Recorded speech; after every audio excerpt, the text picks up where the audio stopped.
Aprobado na sa Bicameral Conference Committee ang panukalang pambansang budget para sa 2015. Ayon kay Senate Finance Committee Chair Chis Escudero, hindi nabawasan at hindi rin nadagdagan ng panukalang budget ng palasyo na nagkakahalaga ng mahigit 2.6 na trilyong piso. Nanaig naman ang bersyon ng Senado sa definisyon ng savings sa linsunod sa ruling ng Korte Suprema. Samantala, inaasahang raratipikahan ng Senado sa Lunes ang 2015 National Budget. Ito ay upang bigyan ng pagkakataon ng mga senador na suriin ang committee report kaugnay sa nasabing budget. Narito ang report namin kasama si Sam Ramirez. Agad na naipasa ang reconciled version ng budget sa pagpapatuloy ng Bicameral Conference Committee meeting. Napanatili ang ceiling na 2.606 trillion pesos. Ibig sabihin, walang nadagdag o nabawas mula sa pangkabuang budget proposal ng ehekutibo. Bagamat napanatili ang ceiling, may mga pagbabago o realignment na aabot sa 72.542 billion pesos. Paliwanag ni Senate Finance Committee Chairman Francis Chis Escudero, malaking porsyento nito kinuha mula sa unprogrammed funds, partikular na sa planong pang-buyout sana sa MRT shares. A big chunk of that nanggaling sa unprogrammed fund dun sa MRT.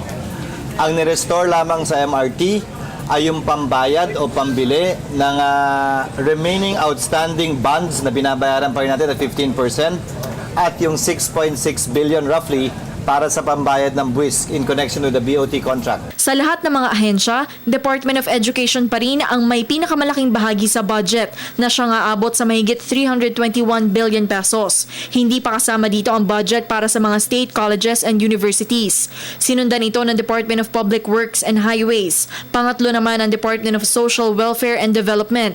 Pang-apat ang Department of Interior and Local Government at panglima ang Department of National Defense.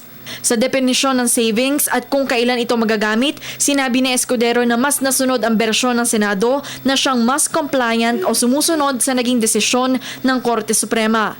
Idinagdag naman ni Budget and Management Secretary Butch Abad na may mga halimbawang nakasaad sa proposed budget kung kailan lamang pwedeng magamit ang savings. Tulad nung sinabi ng Korte Suprema, una, dapat hindi pwedeng desisyon lamang nila na hindi na gagamitin yung pondo para sa proyekto.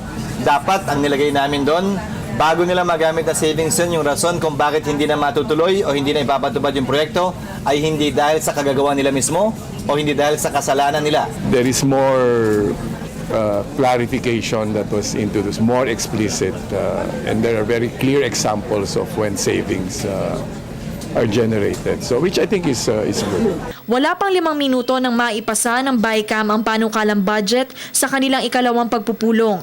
Ginanap ang kanilang unang BICAM meeting noong ika-4 ng Disyembre. Pagkatapos, trinabaho ng mga staff ng mga mambabatas ang pagre-reconcile sa mga magkakaibang probisyon sa Technical Working Group o TWG meetings na siyang hindi naman nabuksan para sa publiko at sa media.